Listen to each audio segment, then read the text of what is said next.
onto the markets. Well, always good news today. The markets are up, blah, blah, blah, blah, blah. It went on and on, about the today's CNBC headline. S&P 500 sets fresh record as stocks rally into the close. They just went on up a little bit. All right? So what is like the S&P up to like 4%? Or how much is gold up this year?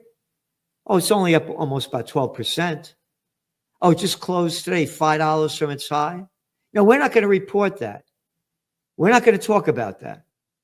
Gold is blacklisted from the media, the business media, because it tells you how bad things are. In today's news summary, JP Morgan states that central bank acquisitions will propel gold to record-breaking levels. JP Morgan analysts anticipate gold values advancing toward $3,000 per ounce in 2025. JP Morgan experts mention there are several broad economic scenarios that will likely elevate gold prices in 2025. However, following a 30% surge in 2024, some traders remain doubtful about the source of demand with prices at peak levels. The crucial factor will be central bank acquisitions and gold exchange-traded fund inflows, according to JP Morgan's chief of base and precious metal strategy, Gregory Shearer. Central banks are not finished with gold yet, with escalating political instability expected to spark a resurgence into 2025, he noted in a recent report. As per figures from the World Gold Council, after declining in the third quarter of 2024, central bank gold acquisitions accelerated towards the year's conclusion, adding 333 tons, 54% above the previous year. The People's Bank of China, PBOC, also resumed gold purchases in November for the first time since April of that year. Shearer remarked that with the PBOC acquiring again and the likelihood of China's currency experiencing further depreciation amid the risk of tariffs, we believe interest in gold ownership among Chinese investors could increase as they turn to gold as a tangible store of wealth. JP Morgan strategists indicate there are two possible macroeconomic paths, both of which are expected to benefit gold prices, but for distinct reasons. Under a disruptive course scenario, heightened tariffs, escalating trade disputes, intensified inflation, widening budget deficits, and amplified economic instability, gold buying will be fueled as a safeguard against currency depreciation. In this situation, central bank gold acquisitions are expected to stay strong as markets witness rising yields, a more powerful U.S. dollar, and elevated gold prices. Meanwhile, under a Federal Reserve-focused scenario, even if trade tensions stabilize and inflation remains managed, JP Morgan suggests attention will shift to the Fed's monetary easing cycle. This outlook also leans bullish for gold in a more conventional sense, given gold's historic upward bias in response to declining real yields throughout a Fed rate-cutting cycle, the report explained.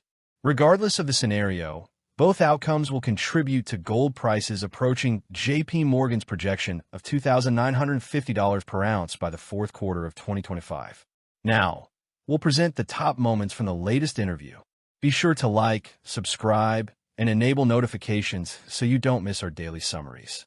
Also, visit goldsilverstacks.com to obtain your Stacker's Handbook, the ultimate guide to accumulating gold and silver, loaded with strategies to trade the gold-silver ratio, maximize ounces, and grow wealth over time, ensuring you don't have to depend on market analysts for your investment choices. Enjoy the episode. We have entered a new economic cycle, the likes of which we have not seen in recent history, that has taken center stage, that agrees with our trend forecasts, that in these times of the trump card and the wild card being dealt, it is time to play the gold card. Again, we are the only magazine in the world that called the golden year for gold last year. It went up 24%. And in just this year, it's up almost 12%. This is serious. And Bitcoin, Bitcoin's hanging around now, when I just looked, it was around 95K. It was almost up to 110. But it's still high. And remember, when Trump came in, it boosted right. The debt state went to like 75,000, and from 75,000 up to 110,000. That's because the crypto club is in there. But this is very important. Again, we're bullish on Bitcoin, as subscribers know, because I've been at this for 45 years and never seen a trip like this. So going back to gold, going back to where things are going back to Bitcoin, I kept saying Bitcoin and crypto's high prices, if that wasn't there, gold prices would be rising much, much faster and higher. And now Bitcoin's not catching up. This is important. The world is seeing the difference here. And the difference is this. We're into very, very difficult times ahead. Nobody knows how this game's going to play out.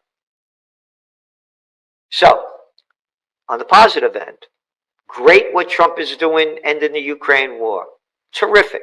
And as I said, if he was president, this war would not have gone on the way it is. Credit card debt is increasing, and all other forms of debt are rising globally. So what's their plan? By the way, reports are emerging from multiple sources, Rickards being one of them, that they intend to boost the value of gold. They're going to assess what's in the gold reserves. Perhaps there's nothing in Fort Knox. That's a brilliant move Musk is making. Why can't we, the public, verify what's inside? Let me share a brief gold-related story.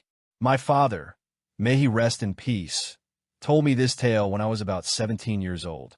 It was about my grandfather. May he rest in peace as well. My grandfather was a patriotic American. He was among the first in line to vote. He was immensely proud to be American after emigrating from Italy, a truly tough individual. Yes, the mafia attempted to take his homemade wine, but he reclaimed it. That's the kind of family I come from. One day, my father visited my grandfather's house and saw him packing up gold. My father asked, "What are you doing with the gold?" He replied, "President Roosevelt wants us to return the gold, so we're giving it back. I'm surrendering it." My father said, "Don't be foolish. Don't hand over the gold. That's nonsense." But my grandfather scolded my father and proceeded to return the gold. I don't recall the exact price of gold at the time, so this isn't completely precise, but it was trading at around $26 per ounce. Once they collected all the gold from the public, they increased its value to roughly $33 per ounce. Now, you might say $6 or $7 wasn't a huge amount, but it certainly was. I have an old newspaper, and I keep forgetting to show it to you. Someone gave it to me from 1939.